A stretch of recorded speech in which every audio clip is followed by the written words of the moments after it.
Hey, today I'm going fishing with 40 of my closest friends that I've never met before. Should be fun.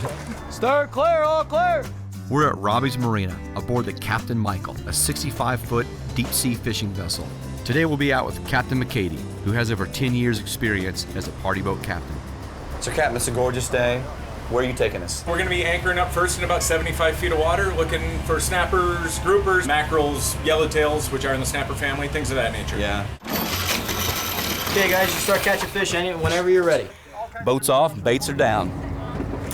Look at that, man. You don't need no stinking rod. So, Captain, does somebody need a fishing license to come out here? Absolutely not. We have a blanket license that covers anybody on board this vessel. Okay, good. For every kind of fish that we catch in South Florida waters. So, if somebody's concerned about getting seasick, what do you suggest? If you're at all concerned about motion sickness, to take one of the over-the-counter medicines such as Dramamine, Bonine, or Triptone, just go ahead and be prepared. This is a family-friendly experience that won't break the bank, but is sure to make some pretty awesome memories. You got $35 to get on the boat, get out there and go fishing.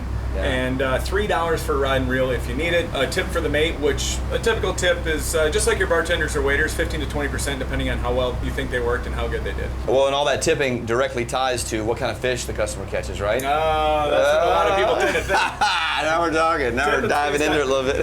The tipping's based on the service, not on what Mother Nature decided was going to happen that day. There we go. Captain's got a good answer for that.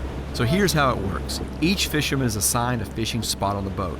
You can bring your own gear or rent fishing tackle at Robbie's. All the legal fish you catch, you keep. And everyone gets assigned a mark. The mate will mark the fish, so at the end of the day, everyone knows whose fish is whose. In the box he goes. What if somebody else takes my mark and starts taking my fish? What happens?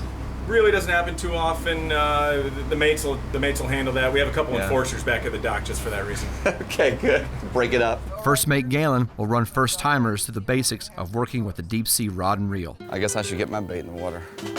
Where's my bait at? Can I borrow some of your bait? There's a big wad of yellowtail snapper right here on the back of the boat. The yellowtail snapper, they have to be 12 inches long, and this one's gonna make it in the box. Yellowtail again, all right. Fish on, fish on. I'm fishing here with the captain's wife, who obviously has the best fishing spot on the boat, and she's got a fish on. This one here is a squirrel fish. They're mildly poisonous, nothing that would kill you, but it kind of feels like a fire ant bite if they poke you with their dorsal fin here or their gill plates. Look at his eyes, man. That's just amazing, his eyes. They are a cool looking fish. This is called a triggerfish. The reason why they're called triggerfish is if you see this real big fin on top here, try to push that down, it's not going anywhere. There's a little fin right behind it, push that down, right down.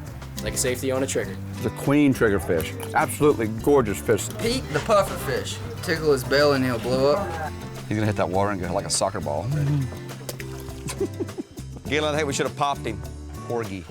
It's a big one too. The teeth on that sucker, boy. That's how they hitch a ride on sharks and turtles and things bigger than them, mainly sharks, and when the shark feeds, they detach and eat the scraps that are in the water and then jump back on the shark and hitch a ride and wait for a free dinner again. He's a beautiful fish, man.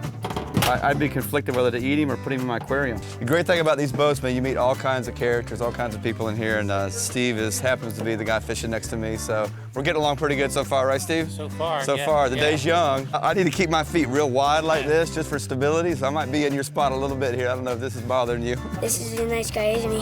For a lot of the kids that come on the boat, it's their first time in the water. It's nice to show them a good experience, catch a few fish, send them home with dinner, and just watch them smile for 4 hours.